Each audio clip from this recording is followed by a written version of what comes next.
Assalomu alaykum qadri beton obunachilar, bizlarning mijozlar. Qaranglar, mana bularning kitobga bitta ahamiyat berib qo'yinglar.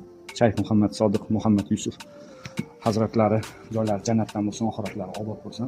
Baxtli oila degan hadisga asoslangan kitob bor ekan. Men buni o'zim juda yaxshi ko'rgan, sevgan ayolim, bolalarim onasiga sovg'a qilib oldim. Men bilan ko'ringlar. Mana hadis naboram bor ekanda. $150 chiqayotgan ekan.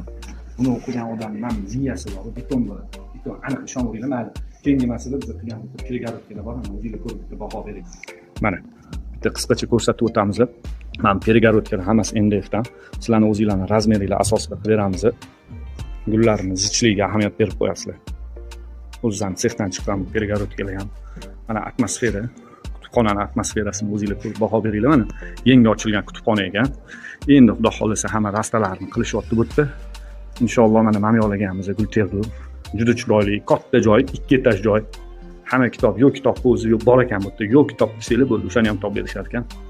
Mana shu перегородкаlar kimga kerak bo'lsa, razmerlar asosida 4 metrmi, 5 metrlikmi, 1 metrlikmi yasab, gullar bilan, azilenalar bilan o'zingizlarning vkusingizga, joyingizga moslab qilib beramiz.